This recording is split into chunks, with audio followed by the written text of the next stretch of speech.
Man ana man ana lahu lakum. Tobat nggak apa-apa, boleh aja, tapi jangan sekarang. Sekarang kan masih muda. Belingi ini udah yang sempurna.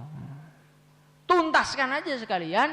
Nanti kalau sudah tuntas, belingi mun dirasa nih kabeh, nembe jadi orang baik. Makanya Muzalim enggak. Taubat itu harus sekarang. Yajibu faura. Harus sekarang tanpa ada penundaan sama sekali. Insyaallah hadirin mulya. Karena napa? Karena tiyang mboten enten sing ngertos umure. Sing nom kadang-kadang mati dhisik. Sing tuwek sering ya mati dhisik. Kadang-kadang sing sepuh malah dawa umure. Hadirin yang mulia, maka karena kita ini enggak tahu kapan berangkat kita, mumpung nyawa masih ada, cepet-cepet taubat kepada Allah. Insyaallah ya. Taubat niku napa taubat? Taubat niku getun. Getuni menyesali keburukan-keburukan yang telah kita lakukan. Kita rasakan di dalam hati kemaksiatan-kemaksiatan yang saya lakukan, keburukan-keburukan yang saya lakukan. Semuanya ini menjauhkan saya dari Allah. Semua ini menjauhkan saya dari Allah. Semua ini menjadikan saya susah dunia, susah akhirat. Hadirin yang mulia, ini umpamanya ada seorang manusia. Dia ini gendong anaknya, ditimang, terus merucut, anaknya jatuh, kepalanya pecah. Maka orang-orang tersebut mesti akan trauma. Kapok gendong anak, gak wani. Nek duwe anak neh, pokoke gak gendong-gendongan. Ngene mboten, Pak? Karena dia punya pemahaman menggendong tuh merugikan saya. Begitu juga hadirin yang mulia, dosa itu menjauhkan kita dari Allah. Kalau kita jauh dari manusia enggak masalah, manusia itu siapa? Tapi kalau kita ini jauh dari Allah bagaimana? Napas kita dari Allah. Paru-paru kita gerak dari siapa? Rezeki kita dari siapa? Tinggal di bumi siapa? Lah nggih kabeh ngene Gusti Allah kok wani teng Gusti Allah, sakhire pripun? Engko kaya sedanten kita sesali dosa kita ini, kita sesali. Kemudian yang kedua, kita niat di dalam hati, kita berhenti dari berbuat dosa sekarang. Jadi kalau ngurangi dosa itu belum tobat nih. Mana ngerokok sedina nu sak slop. Kula tobat, Pak. Sakniki kula ngerokoknya tak setengah mawon. Oh, dereng tobat. Tobat setengah niku mboten enten. Sing enten ya tobat iki leren kabeh. Insyaallah nggih. Biasanya kula niku melihat yang enggak mahram itu setiap hari 100 orang kok. Saya mau tobat sama Allah setiap hari 50. Itu belum tobat.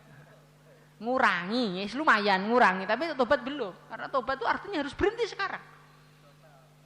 Kemudian yang kedua, harus niat sampai mati enggak akan mengulangi lagi. Nah niku nek tigang perkawis niku betul-betul disempurnakan.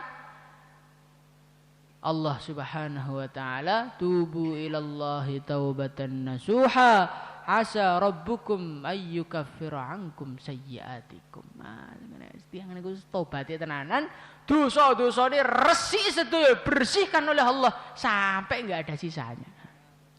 Semoga Allah menolong kita untuk tobat pada Allah. Hadirin yang dimuliakan Allah Subhanahu wa taala, Al-Imam Ghazali beliau mengatakan, meneruskan perkataannya. Kita ini dikasih umur oleh Allah, itu artinya kita masih dikasih kesempatan untuk tobat kepada Allah. Dan kita masih diberi kesempatan untuk menambah amal-amal kita. Hadirin yang mulia, dunia niku napa to?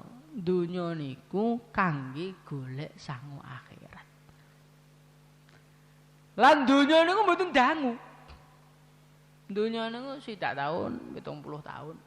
Niku nek dugi. Nah. Umpama dugi 6 tahun, 70 tahun, yang sudah kelewat berapa tahun? Mun kelewat pinten tahun, Pak? Mun enten sing kelewat 50 tahun. Mun enten sing 60 tahun. Jenengan pinten, Mbah? Oh, 8 dosa semua kelewat-kelewat nih. Hati ini mulakan Allah Subhanahu wa taala. Dadi dunya niku kangge pados akhirat. Dunya niku kangge pados akhirat. Lah pados akhirat niku kesempatannya tidak lama. Akhirat kesempatannya tidak lama. Untuk sangu selama-lamanya kok kerjane namung 80 tahun. Oh niki kurang saestu. Maka hadirin yang mulia, per detik yang ada di dunia itu nilainya di akhirat itu mahal sekali. Per detik. Per detik itu mahal. Maka hadirin yang mulia, Allah kok masih kasih kita umur, kasih kita kesempatan. Ini perkara yang sangat-sangat mahal. Perkara yang sangat-sangat mahal. Zaman Kanjeng Nabi ini enten tiyang mati di dalam perjuangan. Katakanlah matinya itu tahun 2019 kemarin. Nah, temannya matinya tahun 2020. Jadi jarak 1 tahun. Maka ada seorang tuh mimpi yang tahun 2019 belum masuk surga. Yang 2020 sudah masuk surga. Teko keri kok mlebu dhisik. Makanya akhirnya tanglet dengan Kanjeng Nabi. Duh Kanjeng Nabi, ini bagaimana? Long mati dhisik kok teko keri, mati keri teko dhisik niku pripun niku? Mau Kanjeng Nabi ngendikaken berapa banyak dia telah sholat selama setahun. Yang satunya sudah mati, yang satunya masih hidup. Berapa banyak kelebihan sholat dia? Berapa banyak kelebihan puasa dia? Berapa banyak kelebihan sedekah dia? Jadi orang tuh amalnya sama, umpamanya, umurnya sama, beda amal 1 detik tok. Itu nanti di akhirat surganya bedanya nggak karu-karuan. Dan terus kita nih urip teng dunia nih sudah berapa jam, berapa hari yang kita lewatkan untuk perkara yang sia-sia, hadirin yang mulia. Tinggi jadumane tok teng warung, yuk, aku sak lungguhan kopi sak gelas, saged sewengi utuh. Padahal malam hari itu kesempatan doa, kesempatan ibadah. Allah memberikan pengumuman hal min sa'ilin fa'utiyah. Siapa yang minta aku beri, siapa yang minta ampun aku ampuni. Kita malah ngopi kelepas, cucuk mati, Masya Allah. Maka hadirin yang muliakan Allah Subhanahu wa taala, umur ini yang Allah berikan ini marilah kita sadari. Ini kesempatan kita taubat. Dan ini kesempatan kita meningkatkan amal. Insyaallah hadirin mulia. Lah amal itu yang paling menguntungkan kita.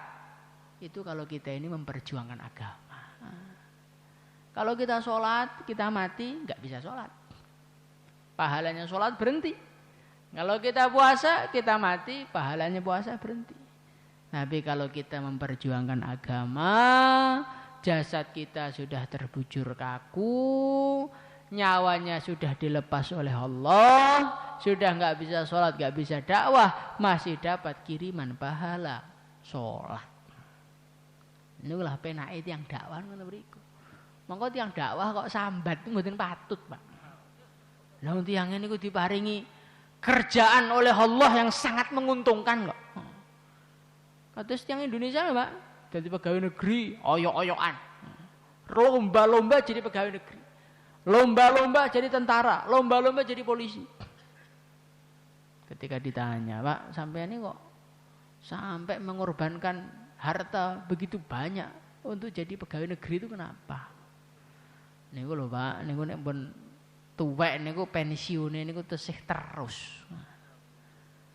Hadirin yang mulia, lah kalau dakwah ini kita sudah mati.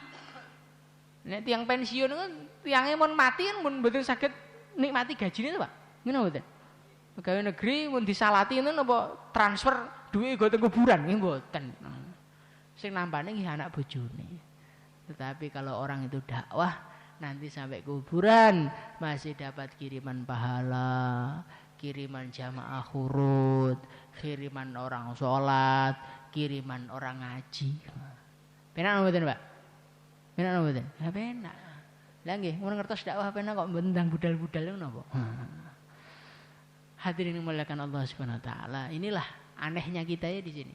Fadilahnya dakwah sudah tahu, fadilahnya semuanya itu banyak, taklimnya sudah lama. Ini sekarang tinggal ngamalkan. Insyaallah nggih. Maka yang niat 4 bulan, 40 hari kangge tambah-tambah sangu akhirat mumpung tesih gesang teng donya. Monggo. Monggo, Pak. Monggo, Pak. Monggo. Monggo. Monggo, Pak. Monggo, Pak.